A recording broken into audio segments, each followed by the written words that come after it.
Madam Speaker, I rise to present the budget of the Union for the year 2015-16.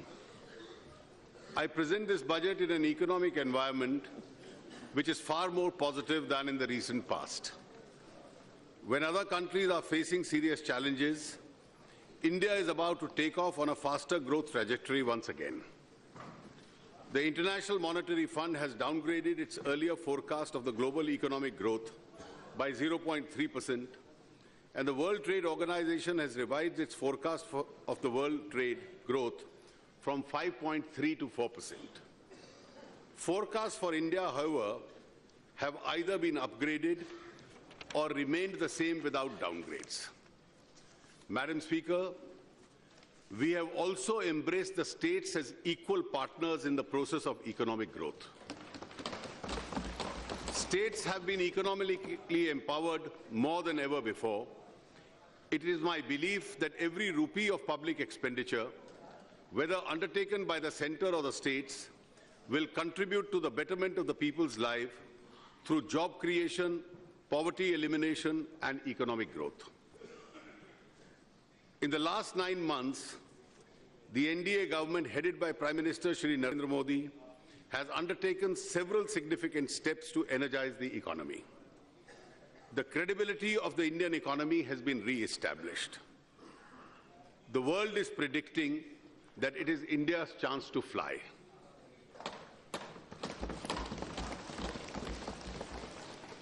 कुछ तो फूल खिलाए हमने और कुछ फूल खिलाने हैं.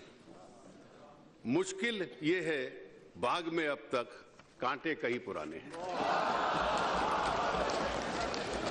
Though the union budget is essentially a statement of account of public finances, it has historically become a significant opportunity to indicate the direction and pace of India's economic policy.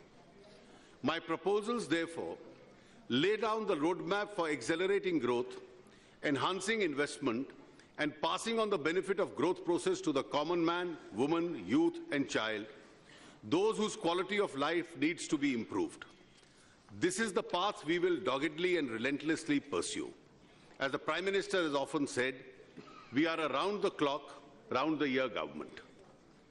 Madam, allow me to describe the changes of the Indian economy since we first took office. In November 2012, CPI inflation stood at 11.2%. The current account deficit by the first quarter of 2013-14 had reached 4.6% of GDP, and the normal foreign exchange flows until March 2014 were 15 billion US. We inherited a sentiment of, if I may say so, doom and gloom, and the investor community had almost written us off. We have come a long way since then.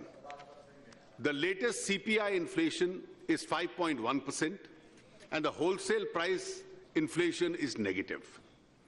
The current account deficit for the year is expected to be below 1.3% of GDP, based on the new series. The real GDP growth is expected to accelerate to 7.4%, making India the fastest growing large economy in the world. Foreign inflows since April 2014 have been about 55 billion US, so that our foreign exchange reserves have increased to a record of 340 billion.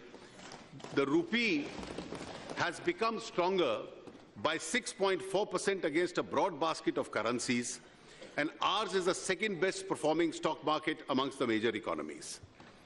In short, Madam Speaker, we have turned around the economy, dramatically restoring macroeconomic stability and creating conditions for sustainable poverty elimination, job creation, durable double-digit economic growth. Domestic and international investors are seeing us with renewed interest and hope. While being mindful of the challenges, Madam Speaker, this gives us reason to feel optimistic. With all humility at my command, I submit that this opportunity has arisen because we have created it. The people of India have voted resoundingly for quick change, faster growth, highest levels of transparency. They wanted the scam, scandal, corruption raj to end. They wanted a government in which they can trust. We have lived up to that trust. Our actions have not only been confined to the core or the macroeconomic areas alone. Illustratively, action has been taken with regard to allocation of natural resources, financial inclusion, health and hygiene of the common man, girls and their education, employment for the youth, improved and non-adversarial tax administration, effective delivery of benefits, investment and job creation, welfare of labor, agricultural productivity and increasing farm incomes, power digital connectivity, skilling our youth, efficient and better work culture in our government, ease of doing business, mainstreaming northeastern states, and reviving our pride in the nation and culture. I am giving the details in an annexure to this speech. Madam Speaker, of the work that we have done, I would like to talk of 3 achievements as they demonstrate the quality and conviction of our government. One is the success of the Jan Dhan Yojana. Financial inclusion has been talked about for decades now. Who would have thought that in a short span of 100 days, over 12.5 crore families could have been brought into the financial mainstream?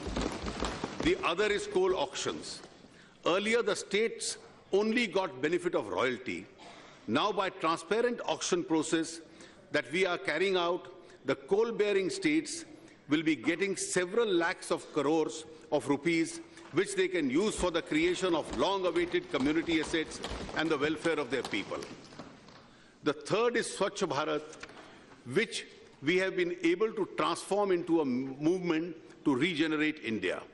I can speak of, for example, the 50 lakh toilets already constructed in 14-15, and I can assure the members of this august House that we will indeed attain the target of building 6 crore toilets. But, Madam, Swachh Bharat is not a program of hygiene and cleanliness, but at a deeper level, a program of preventive health care and building awareness. We have now embarked on 2 more game-changing reforms: GST and what the Economic Survey has called the JAM Trinity, Janadhan Aadhaar Mobile, to implement the direct transfer of benefits. GST will put in place a state-of-art indirect tax system by 1st April 2016. The JAM Trinity will allow us to transfer benefits in a leakage-proof, well-targeted, cashless manner. Madam Speaker, one of the achievements of my government has been to conquer inflation. This decline, in my view, represents a structural shift. Going forward, we expect the CPI inflation to remain close to 5% by the end of the year. This will allow further easing of monetary policy. To ensure that our victory over inflation is institutionalized and hence continues, we have concluded a monetary policy framework agreement with the Reserve Bank of India, and as I had promised in my budget speech 14-15. This framework clearly states objective of keeping inflation below 6%. We will move to amend the RBI Act this year and provide for a monetary policy committee. The Central Statistics Office has recently released a new series of GDP which involves a number of changes relative to the old series. Based on the new series, estimated GDP for 14-15 is 7.4%. Growth in 2015-16 is expected to be between 8 and 8.5%. Aiming for a double-digit rate seems feasible very soon. I will now come to the task ahead of us. In respect of social and economic indicators for decades, now we have worked in terms of percentages and numbers of beneficiaries covered. It is quite obvious that incremental change is not going to take us anywhere. We have to think in terms of a quantum jump. The year 2022 will be the Amrit Mahotsav, the 75th year of India's independence.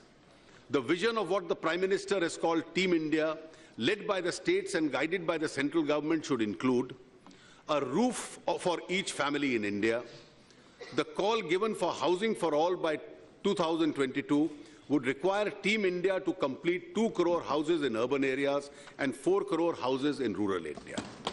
Each house in the country should have basic facilities of a 24-hour power supply, clean drinking water, a toilet, and be connected to a road. At least one member of each family should have access to means of livelihood and employment or economic opportunity to improve his or her lot. Substantial reduction of poverty. All our schemes should focus on and center around the poor. Each of us has to commit ourselves to this task of eliminating absolute poverty. Electrification by 2020 of the remaining 20,000 villages in the country, including the off-grid solar power generation. Connecting each of the 178,000 unconnected habitations by all-weather roads. This will require completing 1 lakh kilometers of roads currently under construction, plus sanctioning and building another 1 lakh kilometers of road. Good health is a necessity for both quality of life and a person's productivity and ability to support his or her family. Providing medical facilities in each village and city is absolutely essential. Educating and skilling our youth to enable them to get employment is the altar before which we must bow. To ensure that there is a senior secondary school within 5-kilometer reach of each child, we need to upgrade 80,000 secondary schools and add or upgrade 75,000 junior middle to the senior secondary level. We have also to ensure that education improves in terms of quality and learning outcomes. Increase in agricultural productivity and realization of reasonable prices of agricultural production is essential for the welfare of rural people. We should commit to increasing the irrigated area, improving efficiency of existing irrigation schemes, promoting agro-based industries and value addition, and increasing farm incomes and reasonable prices for farm produce. In terms of communication, the rural-urban divide should no longer be acceptable to us. We have to ensure connectivity to all villages without it. 2/3 of our population is below 35. To ensure that our young get proper jobs, we have to aim to make India the manufacturing hub of the world.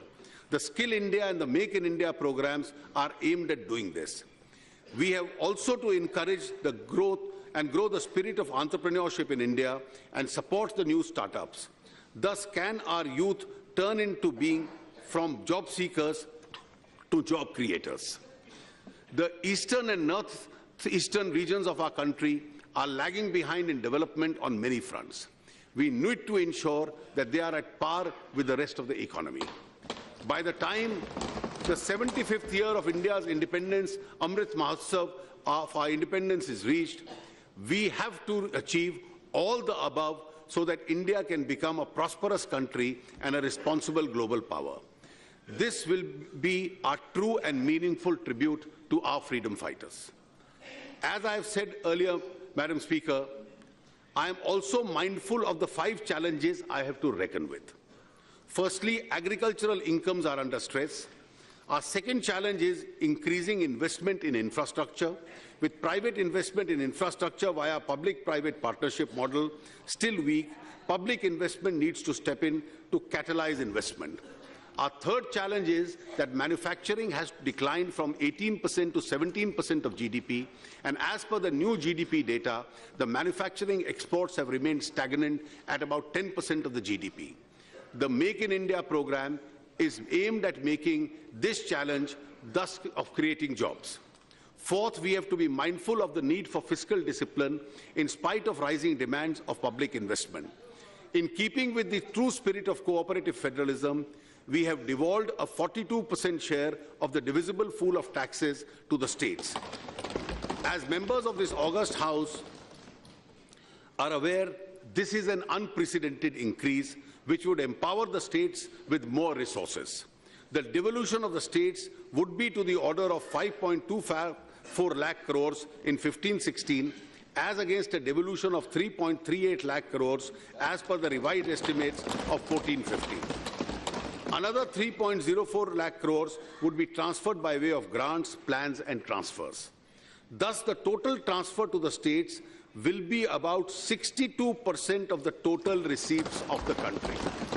अगर केंद्र और राज्यों का tax revenue जोड़ लिया जाए तो अब 62% राज्यों के पास होगा, 38% केंद्र के पास होगा. In spite of the consequential reduced fiscal space for the centre, the government has decided to continue to supporting important national priorities such as agriculture, education, health, Manrega, rural infrastructure, including roads program targeted for the poor and underprivileged, which will be all continued by us. With the fiscal space not just reduced but squeezed, I have to meet the fifth challenge of maintaining the fiscal discipline. Economic growth this year at 11.5% is lower in nominal terms by about 2% due to lower inflation. Consequently, tax buoyancy was also significantly lower. Despite this, Madam, I have kept my word and will meet the challenging fiscal target of 4.1% of the GDP, which we had inherited. Madam Speaker, I need to overcome these challenges to reduce and eliminate poverty. I want to underscore that my government still remains firm on achieving the medium-term target of 3% of the GDP. This is the fiscal target. But the journey has to take into account the need for increasing public investment. The total additional public investment over and above the RE is planned at rupees 1.25 lakh crores, of which rupees 70,000 crore would be the capital expenditure from the budgetary outlays. We have to take into account the drastically reduced fiscal space, uncertainties in the implementation of the GST will create, and the likely burden of the report of the 7th Pay Commission. Rushing into or insisting on a preset timetable for fiscal consolidation pro-cyclically would, in my opinion, not be pro-growth. With economy improving, the pressure for accelerated fiscal consolidation too has decreased. In these circumstances, I will complete the journey to a fiscal deficit of 3% in 3 years rather than 2 years as envisaged previously.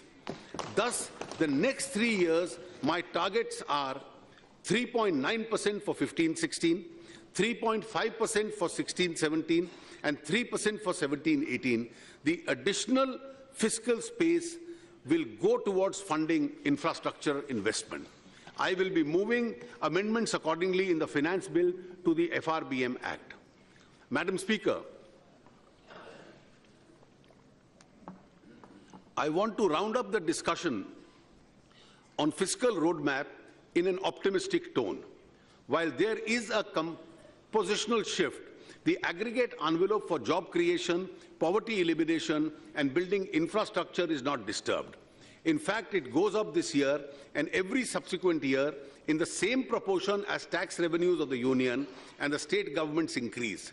From this national perspective of public finances, not only is the path of fiscal consolidation on track, aggregate annual capital expenditure of the government as a whole can be expected to rise significantly by more than 0.5% of the GDP. Yes, अब आप अगर बैठ के भी ये करना चाहे तो you can. Thank you, Madam. Yeah. As I need it, I'll certainly request you, Madam. Okay. Thank you. Aapka dhanyavad. Madam Speaker, it may be noted that the budget reflects considerable scaling up of the disinvestment figures. This will include both disinvestment in loss-making units and some strategic disinvestments.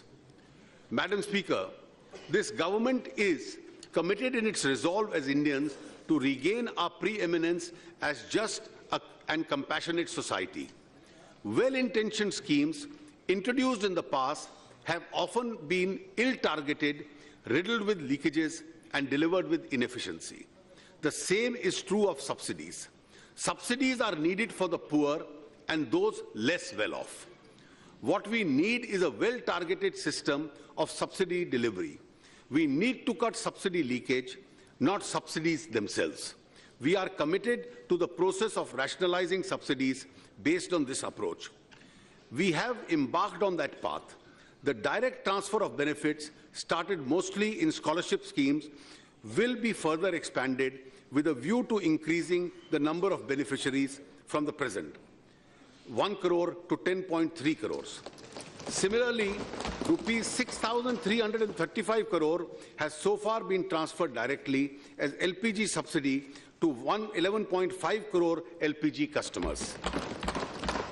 I am sure these persons who are better off, such as the top tax bracket, and those who are generally concerned with the poor and the welfare of the poor, such as members of this House, will give up their LPG subsidy voluntarily. I'll continue. Yes, yes, you can. Our commitment to farmers runs deep. We have already taken major steps to address two major factors critical to the agricultural production: soil and water. An ambitious soil health card has been launched to improve the soil fertility on a sustainable basis. In order to improve soil health, I propose to support Agricultural Ministry's organic farm scheme, Paramparagagat Krishi Vikas Yojana. The Pradhan Mantri Gram Sinchai Yojana is aimed at irrigating the field of every farmer and improving the water usage efficiency to provide per drop more crop. I am allocating rupees 5,300 crores to support micro-irrigation watershed programs and Pradhan Mantri Krishi Sinchai Yojana. I urge the states to chip in substantially in this vital sector. To support agriculture sector with the help of effective and hassle-free agricultural credit, with special focus on small and marginal farmers, I propose to allocate rupees 25,000 crores in 15-16 to the corpus of Rural Infrastructure Development Fund set up by NABARD, 15,000 crores for Long-Term Rural Credit Fund, 45,000 crore for Short-Term Cooperative Rural Credit Refinance Fund, and 15,000 crores for Short-Term RRB Refinance Fund.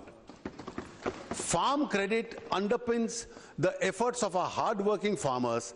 I have therefore set up an ambitious target of rupees 8.5 lakh crores of credit during the year 15-16, which I am sure the banks will surpass. Our government is committed to supporting employment through Manrega.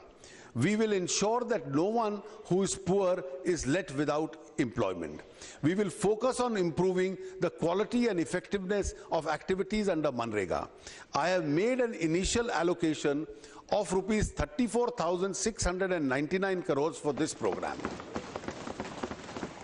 While the farmer is no longer in the clutches of the local trader, his produce still does not command the best notional price. To increase incomes of farmers, it is felt that we create a national agricultural market which will have incidental benefit of moderating prices. I intend this year to work in the states in NITI for the creation of a unified national agricultural market. Madam Speaker, our government firmly believes that development has to generate inclusive growth. While large corporate and business entities have a role to play, this has to be complemented by informal sectors, enterprises which generate maximum employment. There are 5 crore 77 lakh small business units, mostly individual proprietorships, which run small manufacturing, trading and business service businesses. 62% of these are owned by SC, STs and OBCs. These bottom-of-the-pyramid, hard-working entrepreneurs find it difficult, if not impossible, to access formal systems of credit. I therefore propose to create a micro-units development refinance agency, Mudra Bank, with a corpus of 20,000 crores and credit guarantee corpus of 3,000 crores. The Mudra Bank will refinance microfinance institutions through a Pradhan Mantri Mudra Yojana. In lending, priority will be given to SC, ST enterprises. These measures will greatly increase the confidence of our young, educated or skilled workers who would now be able to become the first generation entrepreneurs. Existing small businesses too will be able to expand their activities. Just as we are banking the unbanked, we are also funding the unfunded. A significant part of the working capital requirement of the MSME arises due to long receivables in the realization cycle. We are in the process of establishing an electronic trade receivable discounting system, financing of trade receivables of MSMEs from corporates to other buyers through multiple financiers. This should improve the liquidity in the MSME sector significantly. Bankruptcy law reform that bring about a legal certainty and speed has been identified as a key priority for improving the ease of doing business. SICA and BIFR have failed to achieve these objectives. We will bring a comprehensive bankruptcy code in the year 2015-16 that will meet global standards and provide for judicial capacity. The government is committed to increase access of the people to formal financial system.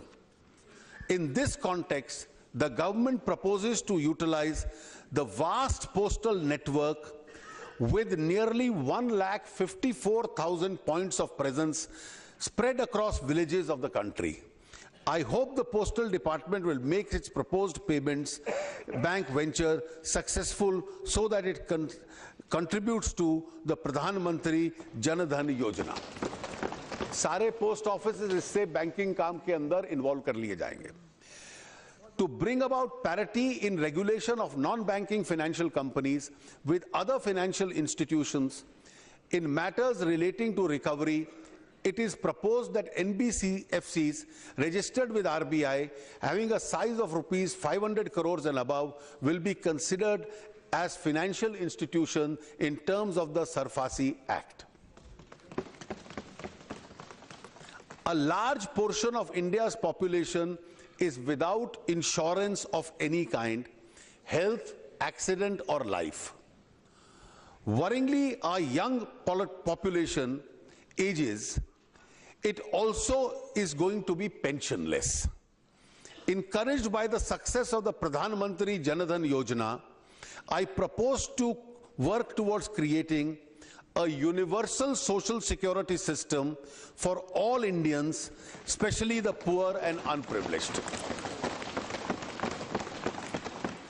The soon to be launched Pradhan Mantri Suraksha Bima Yojana will cover accident death risk of rupees 2 lakhs for a premium of just rupees 12 per year.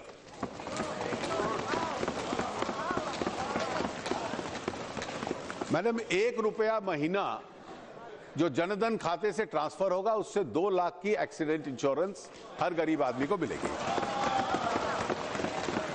Similarly, we will also launch the Atal Pension Yojana, which will provide a defined pension depending on the contribution and its period.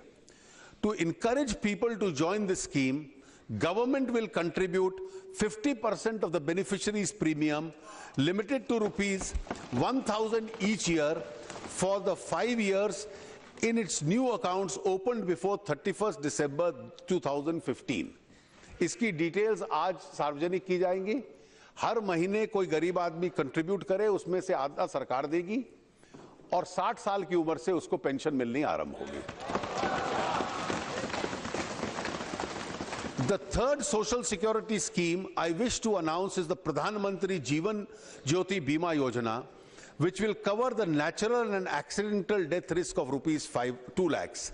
The premium will be rupees 330 per year or less than rupee 1 per day for the age group 18 to 50. Madam, there are unclaimed deposits of 3,000 crores in PPF and approximately 6,000 crores in EPF corpus. I have proposed to create a senior citizens welfare fund in the finance bill for appropriation of these amounts to a corpus which will subsidize the premiums of the vulnerable groups such as old age pensioners, BPL card holders, small and marginal farmers and others. A detailed scheme would be issued in March this year. Madam Speaker, With regard to the needs and the population of senior citizens in the country, which is now approximately 10.5 crores, out of which over 1 crore are above the age of 80, 70% live in rural areas and a large number are in the BPL category. A sizable percentage of them suffer from age-related disabilities. Ours is a society that venerates its elders. I therefore propose a new scheme for providing physical aids and assisted living devices for senior citizens living below the poverty line. In sum, these social security schemes reflect our commitment to utilize the Jan Dhan platform to ensure that no Indian citizen will have to worry about illness, accidents, or penury in old age. Being sensitive to the needs of the poor and underprivileged and the disadvantaged, the government also remains committed to the ongoing welfare schemes of the SCs, STs, and women. Despite serious constraints on union finances, allocations this year have been made as follows. SCs 30,851 crores, STs 19,980 crores, women 79,258 crores. An integrated education and livelihood scheme called Nai Manzil will be launched this year to enable minority youth who do not have formal school leaving certificate to obtain one and find a better employment. Further, to showcase civilizational and culture of the Parsis, the Government of India will support in 2015-16 an exhibition, The Everlasting Flame. The allocation of the Ministry of Minority Affairs is being protected. The BE for the year 2015-16 is 3738 crores. Infrastructure. Madam, this is no secret that the major slippage in the last decade has been on the infrastructure front. Our infrastructure does not match our growth ambitions. There is a pressing need to increase public investment. I have therefore increased outlays on both roads and gross budgetary support to the railways by 14,031 and rupees 10,050 crores respectively. The capex of public sector units is expected to be 3,17,889 crores, an increase of approximately 80,844 crores over last year. In fact, all told, investment in infrastructure will go up by 70,000 crores in the year 15-16 over 14-15 from the Centre's fund and resources of the CPSEs.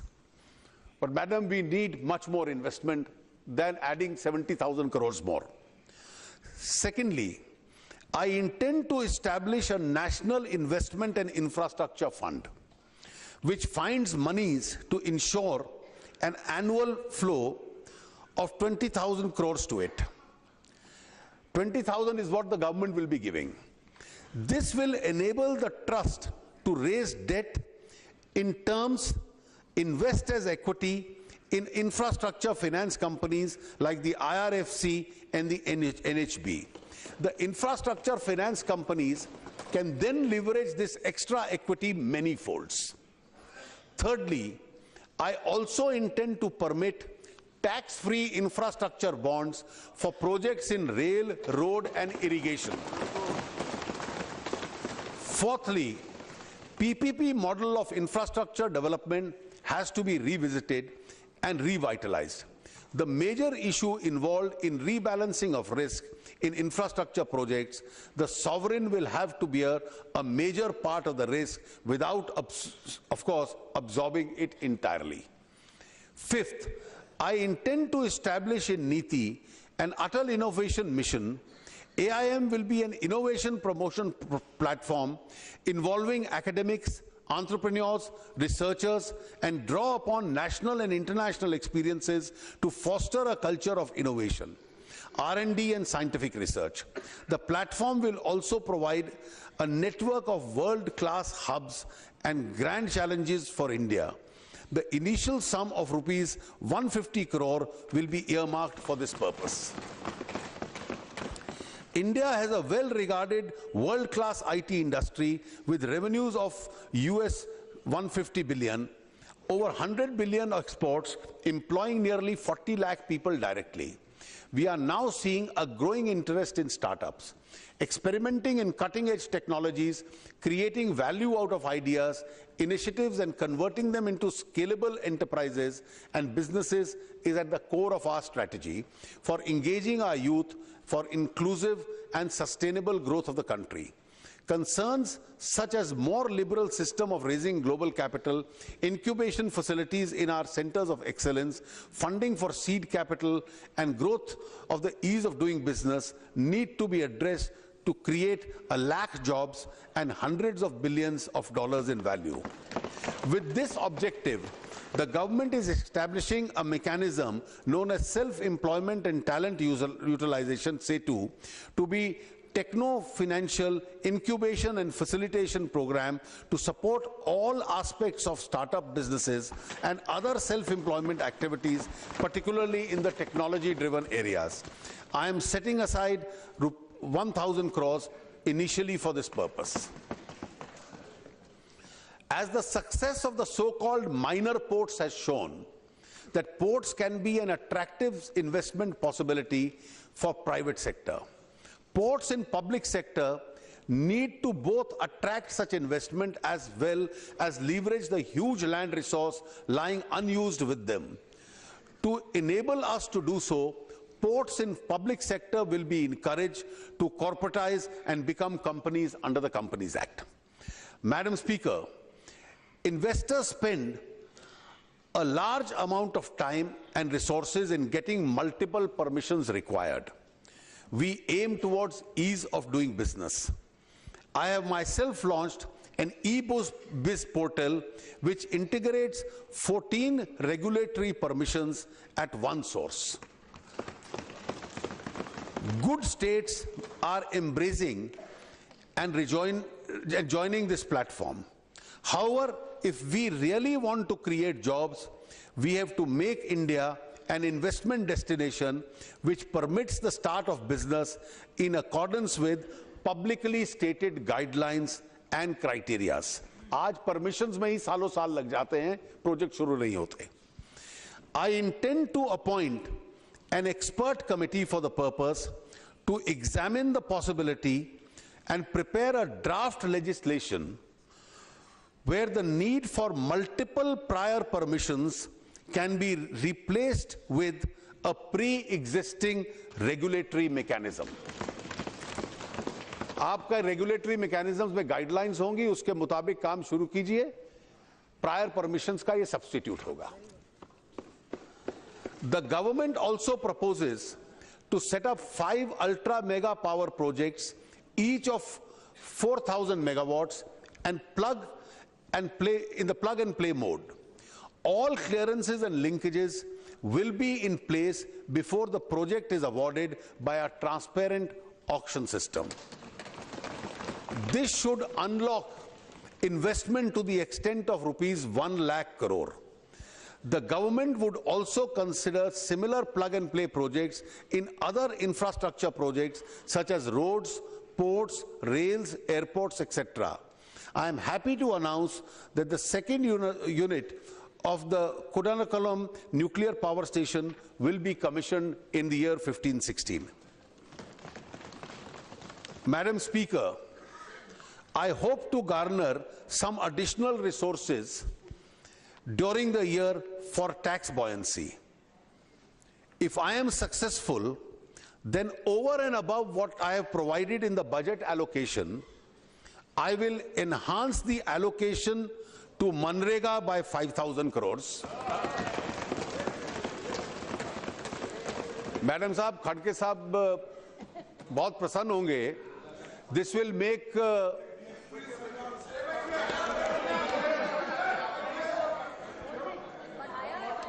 Please. I am responding. Why you are so much worried? Madam, this will have 2 features. This will make this year's allocation the highest ever in Manrega. सबसे अधिक होगी और उसके साथ साथ जो rural wages कम हो रही हैं उसको बढ़ाने में भी ये लाभ देगी। I will further be allocating to the integrated child development scheme another 1500 crores, to integrated child protection scheme another 500 crores, and to the Pradhan Mantri Krishi Sinchai Yojana another 3000 crores, and an initial inflow of rupees 5000 crores into the National Infrastructure Investment Fund, which I have just announced. Financial markets. One vital factor in promoting investment in India, including the infrastructure sector, is deepening of the Indian bond markets, which will have to bring at the same level as our world-class equity market. I intend to begin this process this year by setting up a public debt management agency which will bring both India's external borrowings and domestic debt under one roof. I also propose to merge the Forward Markets Commission with SEBI to strengthen the regulation of the commodity forward market and reduce wild speculation. Enabling legislation amending Government Securities Act and the RBI Act is proposed in the Finance Bill. Capital accounts controls is a policy rather than a regulatory matter. I propose to amend through the Finance Bill Section 6 of FEMA to clearly provide that control of capital flows as equity will be exercised by the government. A properly functioning capital market also requires proper consumer protection. I therefore propose to create a task force to establish a sector-neutral financial redressal agency that will give grievances against all financial service providers that will address. I am also glad to inform the House that the work assigned to the Task Force on Financial Data Management Center, Financial Sector Appellate Tribunal, the Resolution Corporation, the Public Debt Management Agency are progressing satisfactorily. We have also received a large number of suggestions from the Indian Financial Code, which are currently being reviewed by the Justice Shri Krishna Committee. I hope sooner than later to introduce the Indian Financial Code in Parliament for consideration. Madam Speaker, this is just the beginning. I have a vision of putting in place a direct tax regime which is internationally competitive on rates, is without exemptions, incentivizes savings, and does not realize tax from intermediaries. Such a direct regime would be matched by a modernized indirect tax regime we are putting in place by way of GST and will bring both greater transparency and greater investment. Madam Speaker, with regard to the dormant Employees Provident Fund accounts and the claim ratios of the ESI is too well known to be repeated here. It has been remarked that both EPF and ESI have hostages rather than clients. Further, the low-paid worker suffers deductions greater than better-paid workers in percentage terms. With a view to, with respect to Employees Provident Fund, the employee needs to be provided with two options. Firstly, the employee may opt for EPF or for the new pension scheme. Secondly, for employees below a certain threshold of income, contributions to EPF should be optional without affecting or reducing the employer's contribution. With respect to ESI, the employee should have the option of choosing either ESI or health insurance product recognized by the IDRA. We intend to bring amending legislation in this regard after stakeholder consultation. Madam, India is the largest consumer of gold in the world. It imports as much as 800 to 1,000 tons of gold each year. Through those stocks of gold are estimated to be over 20,000 tons. Mostly this gold is neither traded nor monetized. I propose the following. 1. Introduce a gold monetization scheme which will replace both the present gold deposit and gold metal loans. The new scheme will allow depositors of gold to earn interest in their metal account and jewelers to obtain loans in their metal account. Banks and other dealers would also be able to monetize this gold. 2. Develop an alternative financial asset, a sovereign gold bond, as an alternative to purchasing metal gold. The bond will carry a fixed rate of interest and also be redeemable in cash in terms of face value of gold at a time of redemption by the holder of bond. 3. Commence work on developing the Indian gold coin which carries the Ashoka Chakra on its face. Such an Indian gold coin would help to reduce the demand for coins minted outside India and also help to recycle the gold available in the country. On way to curb the flow of black money is to discourage transactions in cash. Now majority of Indians has or can have a RuPay debit card. All Jan Dhan account holders have a RuPay debit card. I therefore produce to announce very soon several measures that will incentivize credit or debit card transactions and disincentivize cash transactions. This will be in the direction of making India a cashless society. Alternative investment funds have been notified by SEBI. Such alternative investment funds provide another vehicle for facilitating domestic investments. Keeping in view the need to increase investment from all sources, I propose to allow foreign investment in alternative investment funds. To simplify further the procedures of Indian companies to attract foreign investment, I propose to do away with the distinction between different types of foreign investments, especially between foreign portfolio investment and foreign direct investment, and replace them with composite caps. The sectors which are already on a 100% automatic route would not be affected. The Act East policy of the Government of India endeavors to cultivate extensive economic and strategic relations in Southeast Asia. In order to catalyze investment from private sector in this region, a project development company will, through separate special purpose vehicles, will set up manufacturing hubs in CMLV countries, namely Cambodia, Myanmar, Laos, and Vietnam. My government is committed to the safety and security of women. In order to support the programs of women's security, advocacy and awareness, I have decided to provide another 1,000 crores to the Nirbhaya Fund. While India has 25 World Cultural Heritage Sites, their facilities are still deficient and require restoration, including landscape restoration, signage, interpretation, centers, parking access for differently abled visitors. Amenities including securities, toilets, illumination, plans for benefiting communities and around them. I propose this year, and I hope this practice continues for next year's onwards also, to start working on these lines and develop with central support the following heritage sites. 1, the churches and convents of Old Goa.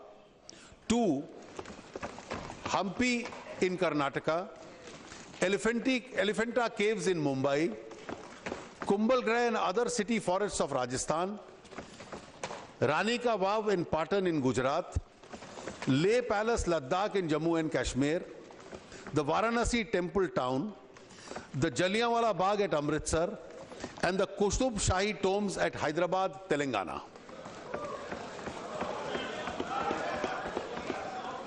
Wait. After the success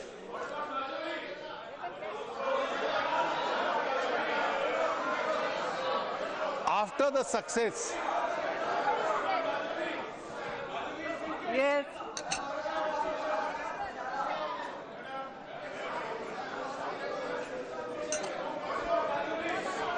After the success of the visas on arrival issued to travelers of 43 countries, 43 countries,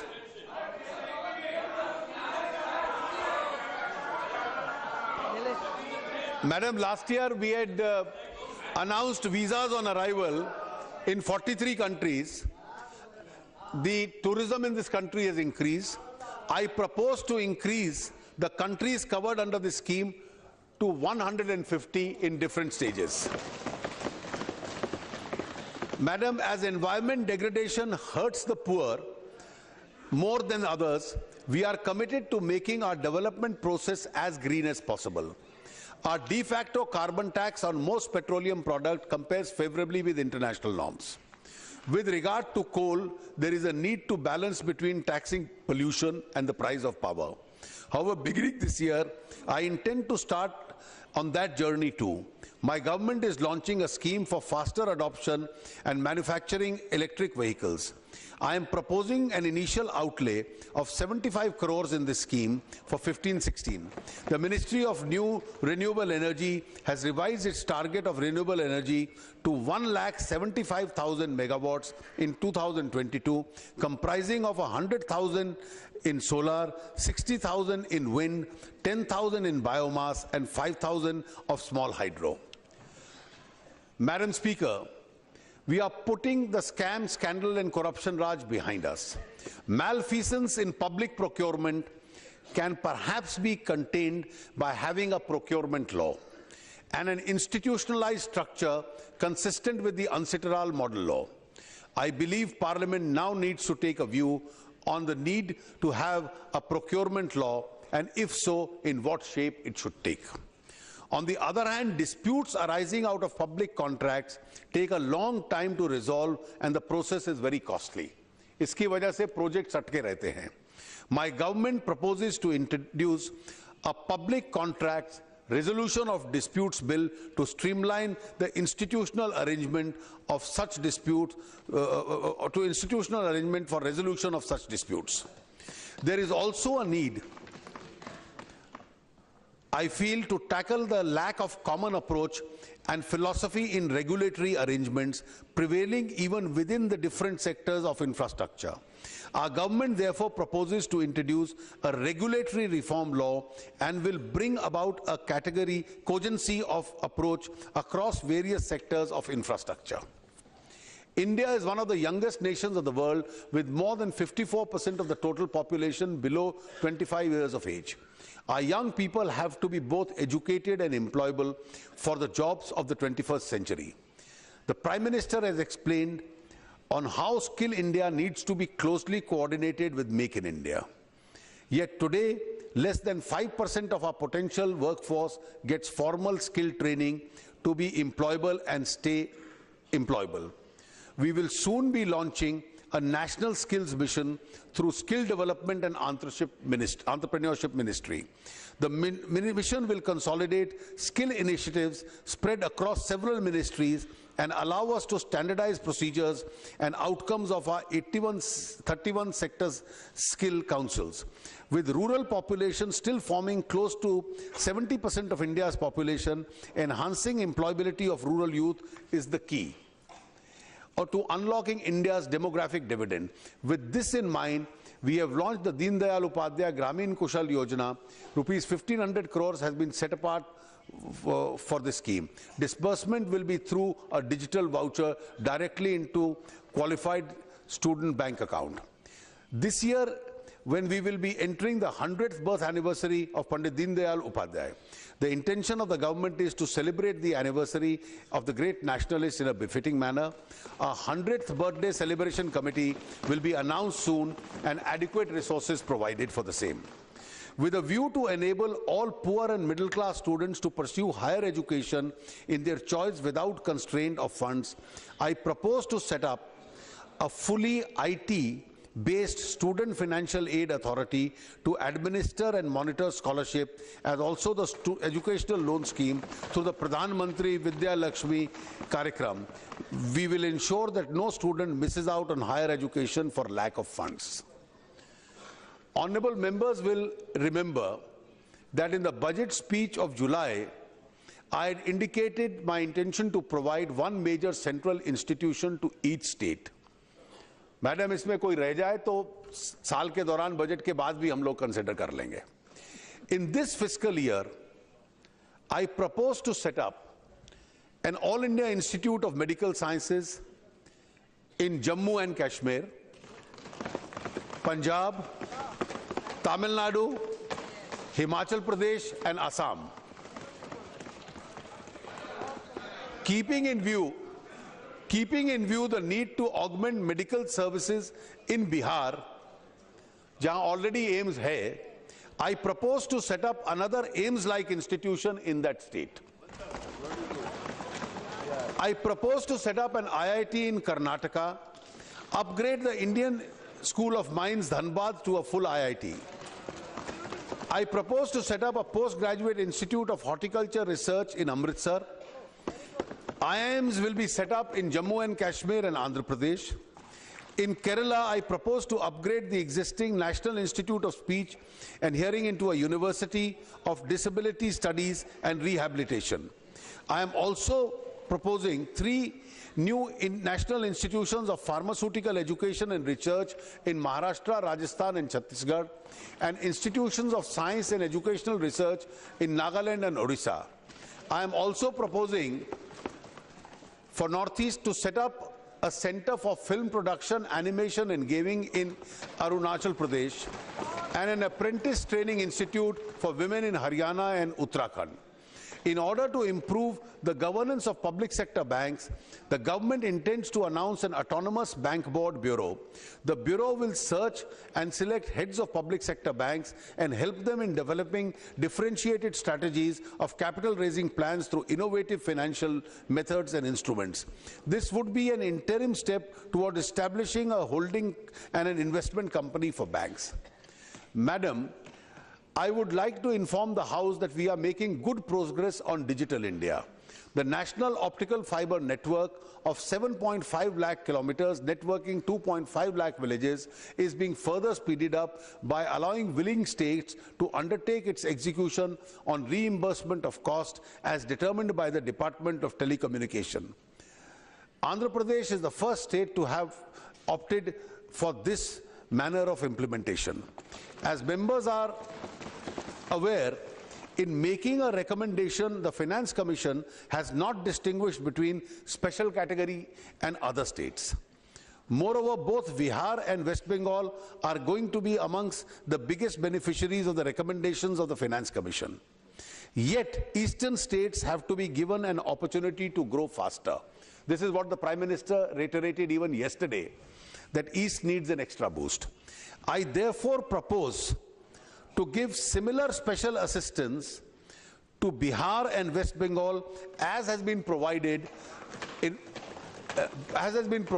the case by the Government of India, as has been provided in the case of Andhra Pradesh. As regards Andhra Pradesh and Telangana, the government is committed to comply with all legal commitments to these states at the time of reorganization. In spite of large devolution of states to the states, which implies reduced fiscal space for the center, in the same proportion, we are committed to the welfare of the poor and neo-middle class.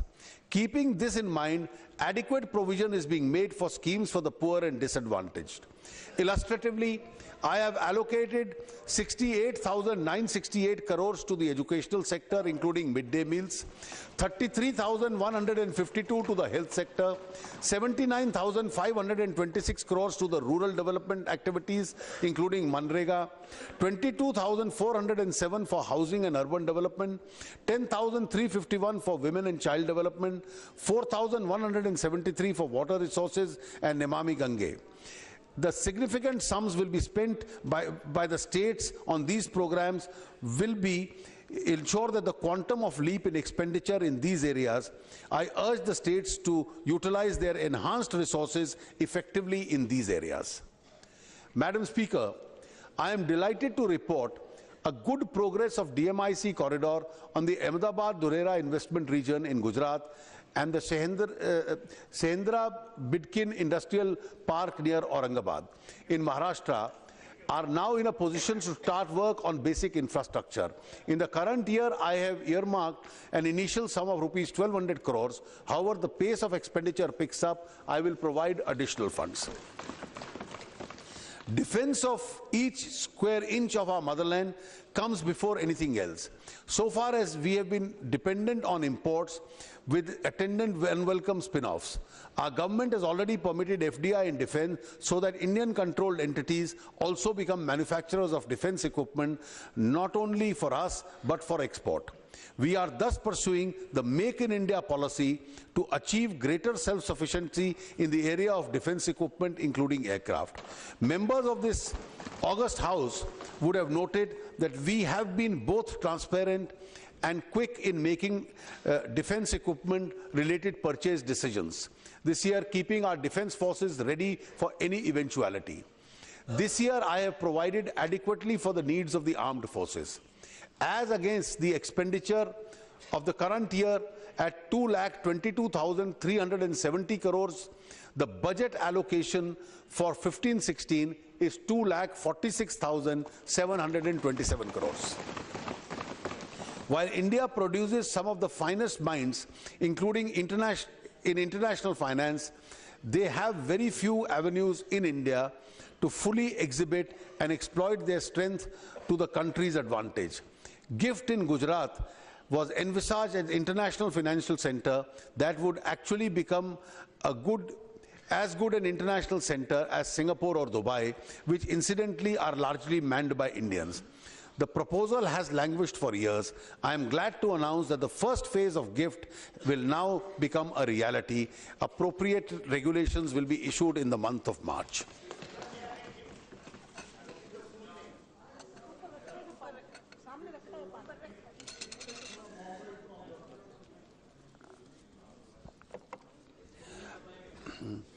For the resolution of commercial disputes, the government proposes to set up exclusive commercial divisions in various high courts in India based on the recommendations of the 253rd report of the Law Commission.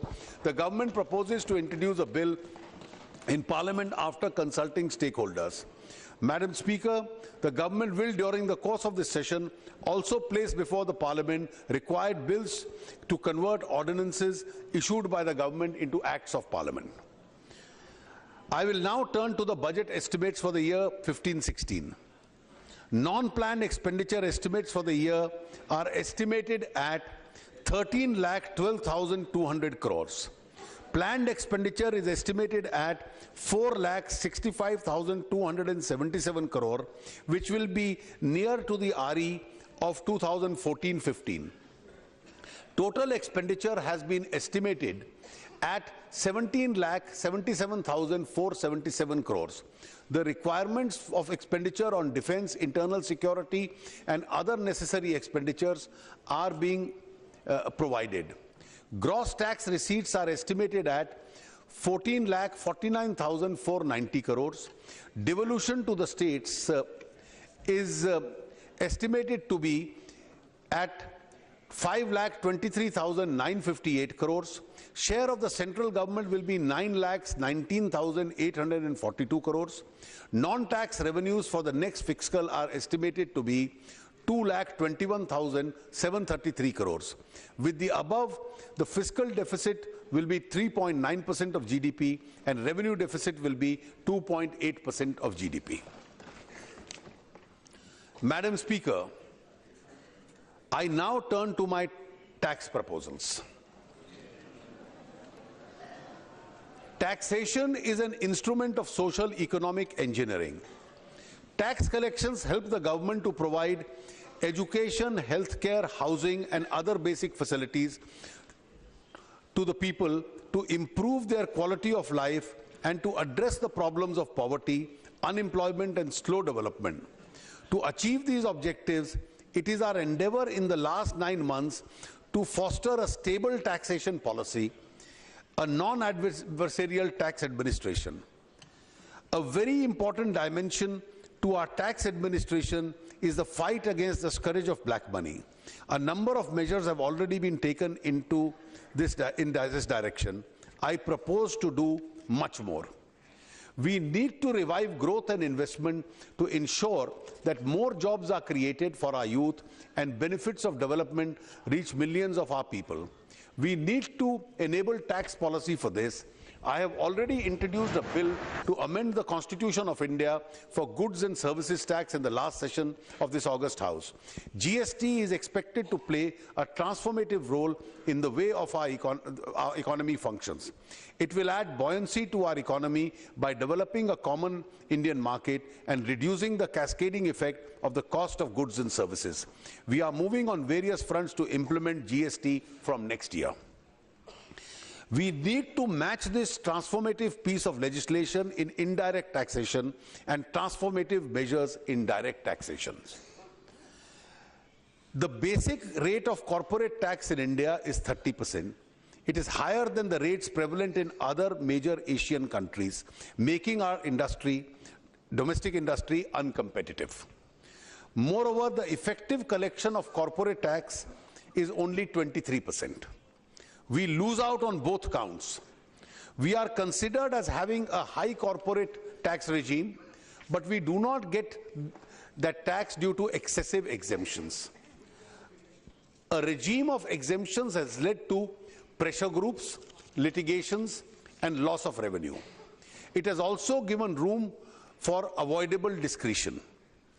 I therefore propose to reduce the rate of corporate tax for 30% to 25% over the next 4 years. This will lead to higher level of investment, higher level of growth, and more jobs. This process of reduction has to be necessarily accompanied by rationalization and removal of various kinds of exemptions and incentives for corporate taxpayers, which incidentally account for a large number of tax disputes. I wanted to start the phased reduction of corporate tax and the phased elimination of exemptions right away. But I thought it would be appropriate to give advance notice of these changes, which will start from next financial year onwards. Our stated policy is to avoid surprises and instability in tax policy. Exemption to individual taxpayers will, however, continue since they facilitate savings and get transferred to investment and economic growth. While finalizing my tax proposals, I have adopted certain broad themes, which include measures to curb black money, job creation through revival of growth and investment and promotion of domestic manufacturing and Make in India, minimum government and maximum governance to improve the case of doing business, benefits to middle-class taxpayers, improving the quality of life and robust health through Swachh Bharat initiatives, standalone proposals to maximize benefits to the economy. Madam Speaker, the first and foremost pillar of my tax proposals is to effectively deal with the problem of black money, which eats into the vitals of our economy and society. The problem of poverty and inequity cannot be eliminated unless generation of black money and its concealment is dealt with effectively and forcefully. In the last 9 months, several measures have been initiated in this direction. A major breakthrough was achieved in October 2014 when a delegation of the Revenue Department visited Switzerland and Swiss authorities agreed to provide information in respect of cases independently investigated by Income Tax Department, confirm the genuineness of bank accounts and provide non-banking information, provide such information in a time-bound manner, commence talks with India for automatic exchange of information between the two countries at its earliest.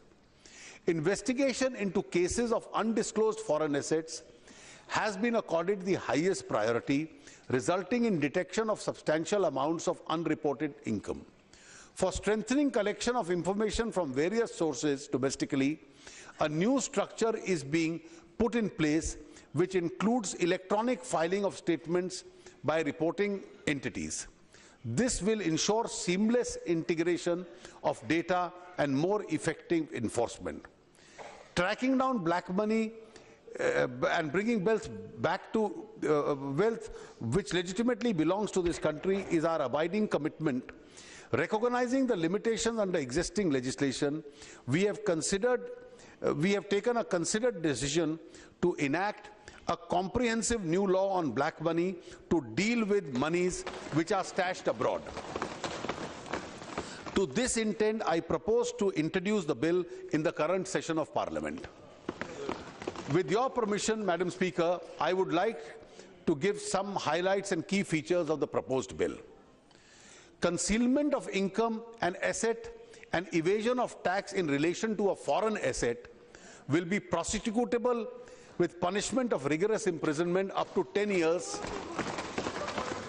This offence will be made non-compoundable. The offender will not be permitted to approach the Settlement Commission. Penalty for such concealment of income and assets will be at the rate of 300% of the tax shall be levied. Non-filing of return or filing of return with inadequate disclosures of foreign asset will be liable for prosecution and punishment of rigorous imprisonment up to 7 years. Income in relation to undisclosed foreign asset or undisclosed income from any asset will be taxable at the maximum marginal rate. Exemption or deduction which may otherwise be applicable in such cases shall not be allowed. Beneficial owner or beneficiary of foreign asset will be mandatorily required to file a return even if there is no taxable income. Abettors of such offences, whether individuals, entities, banks or financial institutions, will be liable for prosecution and penalty. Date of opening of foreign account would mandatorily be required to be specified by the assessee in the return of income. The offence of concealment of income, of evasion of tax in relation to foreign asset will be made a predicate offence under the Prevention of Money Laundering Act. This provision would enable enforcement agencies to attach and confiscate unaccounted assets held abroad and launch prosecution against persons indulging in laundering of black money. The definition of proceeds of crime under PMLA is being amended to enable attachment and confiscation of equivalent asset in India where the asset located abroad cannot be forfeited. The Foreign Exchange Management Act is being amended to the effect that if any foreign exchange, foreign security or immovable property situated outside India is held in contravention of the provisions of the Act, then action can be taken for seizure and eventual confiscation of assets of equivalent value in India. These contraventions are also being made liable for levy of penalty and prosecution with a punishment of imprisonment up to 5 years. With regard to curbing domestic black money, a new and more comprehensive bill, Benami Transaction Prohibition Bill, will be introduced in the current session of Parliament. The law will enable the confiscation of Benami property and provide for prosecution, thus blocking a major avenue for generation and holding of black money in the form of Benami property, especially in real estate. A few other measures are being proposed in the budget for curbing of black money. The finance bill includes a proposal to amend the Income Tax Act to prohibit acceptance of an amount of advance of rupees 20,000 or more in cash for purchase of immovable property. Quoting of the PAN number is being made mandatory for purchase of any sale exceeding a value of rupees 1 lakh. The third parties reporting entities would be required to furnish information about foreign currency sales, cross-border transactions. Provisions are also being made to tackle splitting of reportable transactions. To improve enforcement, CBDT and CBEC will leverage technology and have access to information in each other's database. Madam Speaker, the second pillar of my taxation proposal this year is job creation through revival of growth and investment and promotion of domestic manufacturing and Make in India. I propose to undertake a series of steps in this direction to attract capital both domestic and foreign. Tax pass-through is proposed to be allowed in Category 1 and Category 2. Alternative investment funds so that tax can be levied on the investors in these funds and not on the fund per se. This will step up the ability of these funds to mobilize higher resources and make higher investments in small and medium enterprises, infrastructure and social projects, and provide the much required private equity to the new venture of startups. A step was taken in the last budget to encourage the real estate investment trust and the infrastructure investment trust by providing partial pass-through to them. These collective investment vehicles have an important role to revive construction activity. A large quantum of funds are unlocked in various completed projects which need to be released to facilities new infrastructure projects to take off.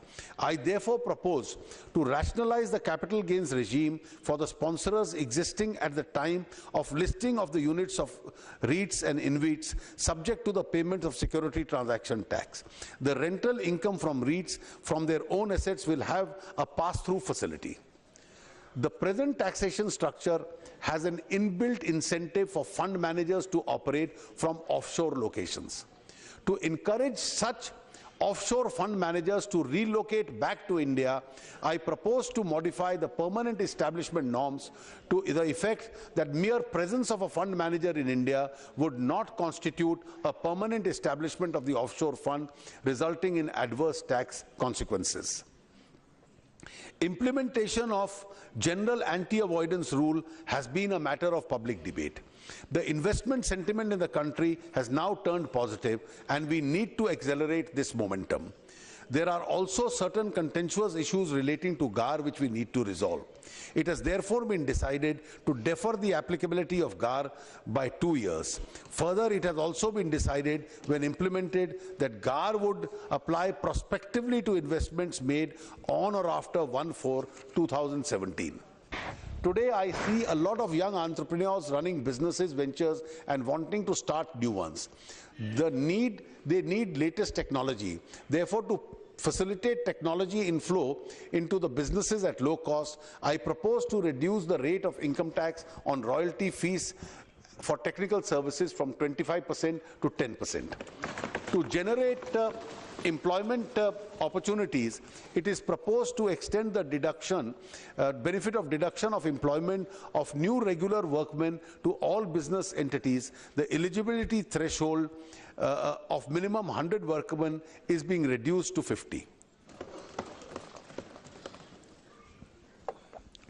The role of indirect taxes has also been very important in the context of promotion of domestic manufacturing and Make in India.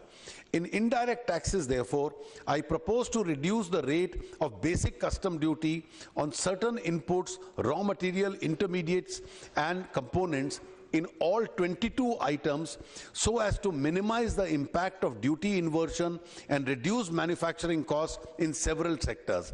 Some of these changes will address the problem of SENVAT credit accumulation due to the levy of SAD. I propose to fully exempt all goods except populated printed circuit boards for the use in manufacturing of the ITA bound items from SAD and reduce the SAD on imports of certain other inputs of raw materials subject to the actual user condition.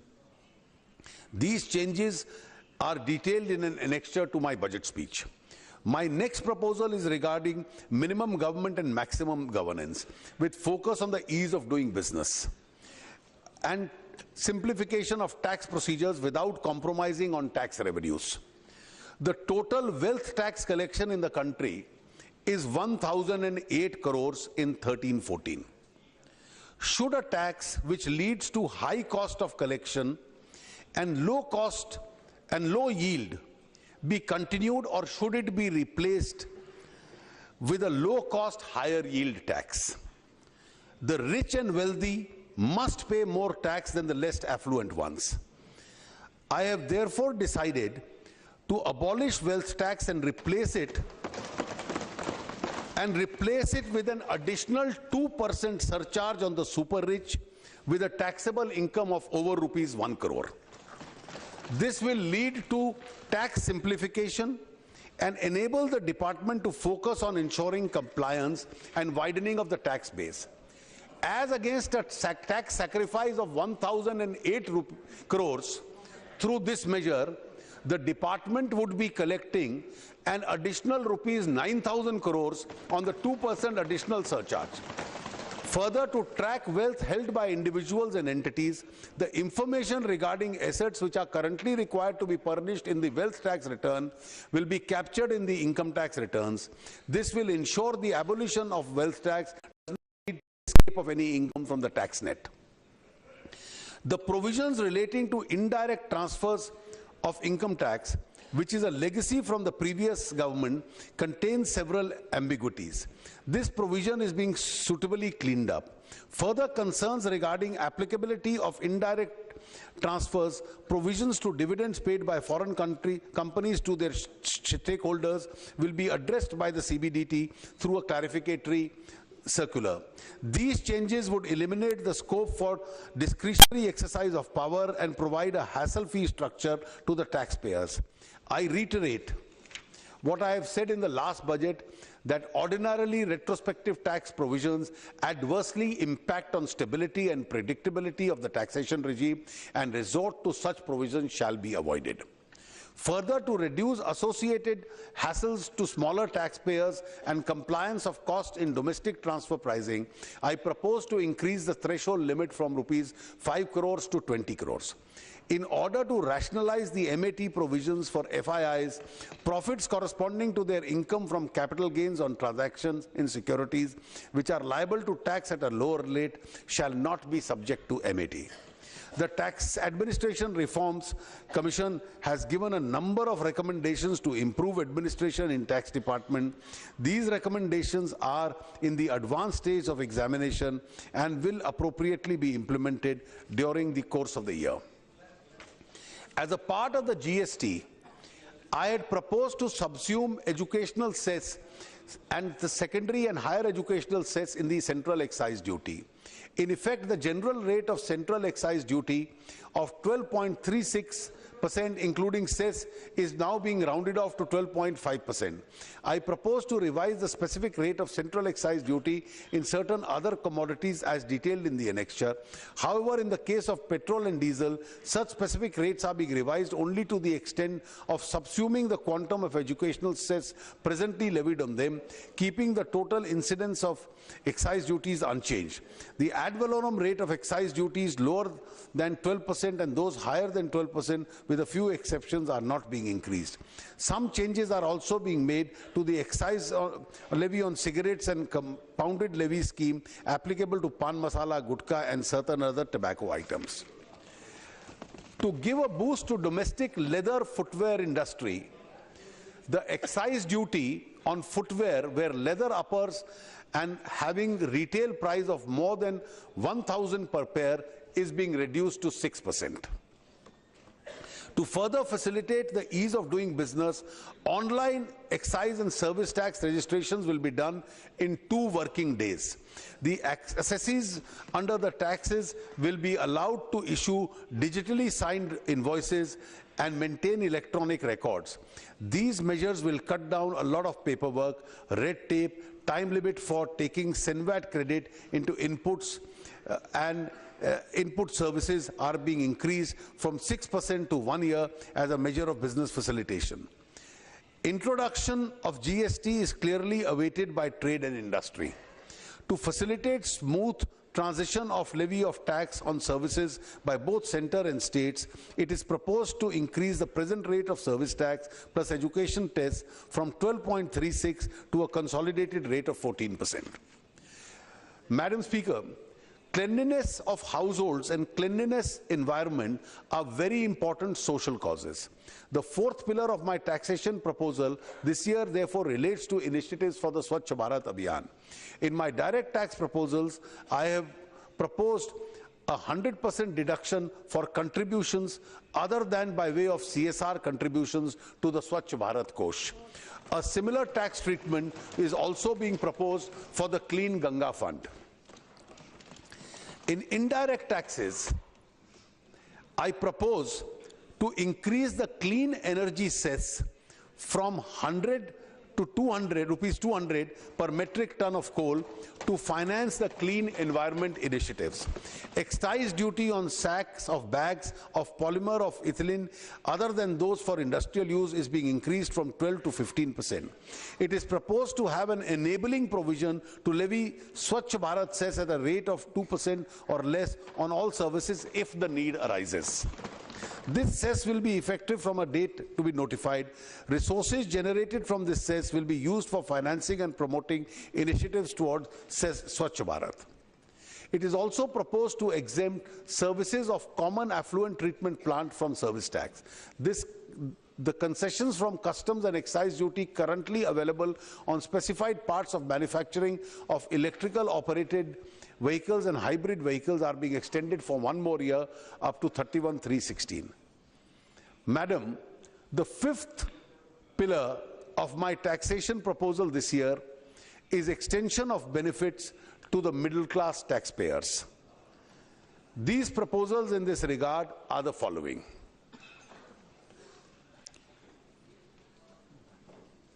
Increase in limit of deduction of health insurance premium from 15,000 to 25,000 rupees. Madam, this is being done to encourage people to take health insurances as a part of our social security program. This will also enable a tax rebate. For senior citizens, this limit will be increased to 30,000 from the existing 10,000. For very senior citizens of the age of 80 years or above who are not covered by health insurance, deduction of rupees 30,000 towards expenditure incurred on their treatment will be allowed. हर वरिष्ठ नागरिक को 30,000 रुपए का सालाना deduction medical treatment का मिलेगा. The deduction limit of 60,000 towards expenditure on account of specified diseases of serious nature is proposed to be enhanced to 80,000 in the case of senior citizens. Additional deduction of 25,000 will be allowed for differently abled persons under Section 80DD and Section 80U of the Income Tax Act. The limit of deduction on account of contribution to a pension fund and the new pension scheme is proposed to be increased from rupees 1 lakh to 1,50,000 each year. The next proposal, Madam, is important. To provide social safety net, the facility of pension to individuals and additional deduction of rupees 50,000 is proposed to be provided for contribution to the new pension scheme under Section 80CCD. This will enable India to become a pensioned society instead of a pensionless society. तो अपने जीवन के earning काल में जो भी pension fund को 50,000 रुपए तक देगा सालाना, उसको टैक्स की उस वर्ष की छूट मिलेगी ताकि ये आगे जाके वरिष्ठ आयु में उसकी पेंशन बन सके. Investments in the Sukanya Smriddhi scheme, which was recently launched by the Prime Minister, is already eligible for deduction under 80C. All payments made for the beneficiaries, that is the girl child, including interest payment on deposits, will be fully exempted from tax.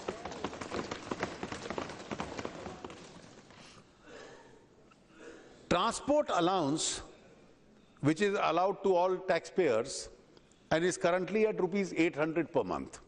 Transport allowance exemption is being increased from rupees 800 to rupees 1600 per month.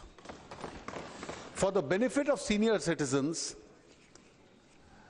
service tax exemption will be provided on the Varisht Bima Yojana.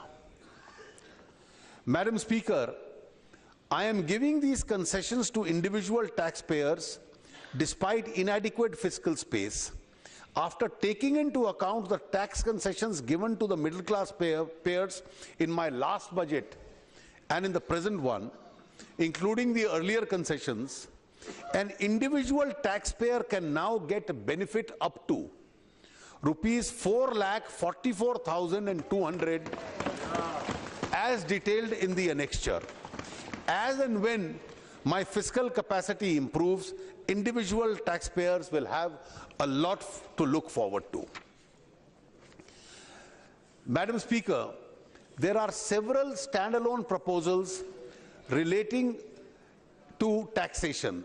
These include conversion of existing excise duty on petrol and diesel to the extent of rupees 4 per litre to road cess to fund investment in roads and other infrastructure.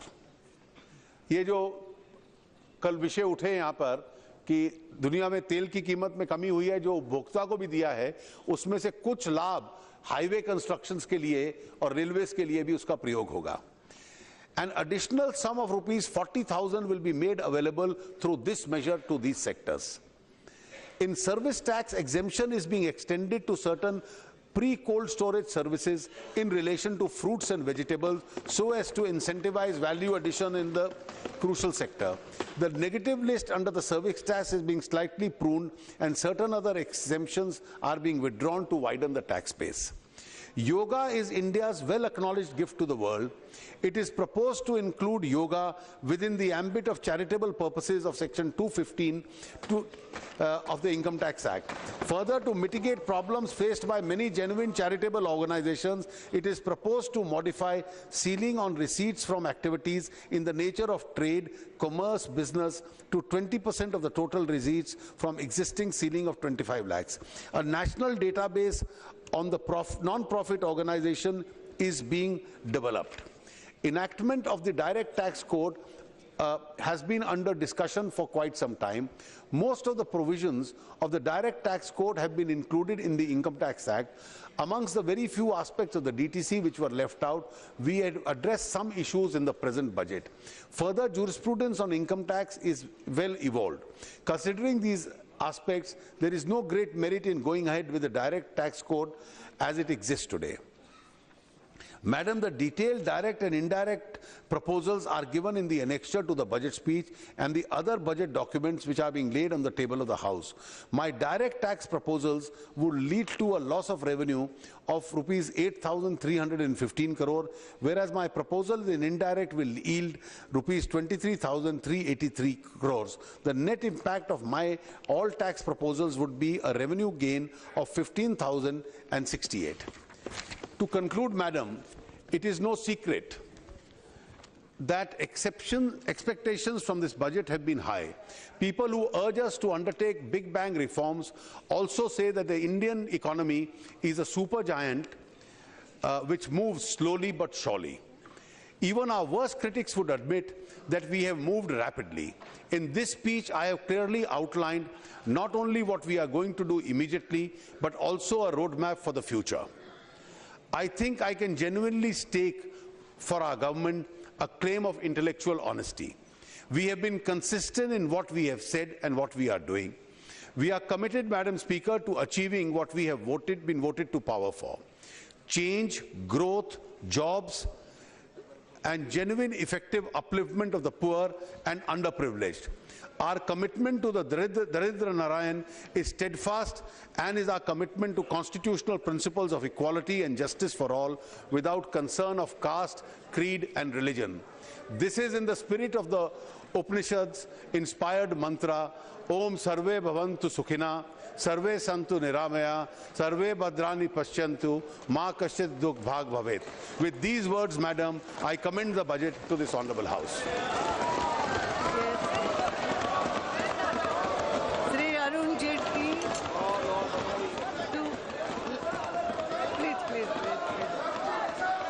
to lay on the table the statements under section 2. Fiscal responsibility. Madam Speaker, I wish to present a statement of the estimated receipts and expenditure of the Government of India for the year 2015-16. Now to move for leave to introduce the final. Madam Speaker, I beg to lay on the table of the House the following statements under Section 3(1) of the Fiscal Responsibility and Budget Management Act 2003. 1. Macroeconomic Framework Statement. 2. Medium-term Fiscal Policy Statement. And 3. Fiscal Policy Strategy Statement. Yes. Now to move for leave to introduce the finance bill, please.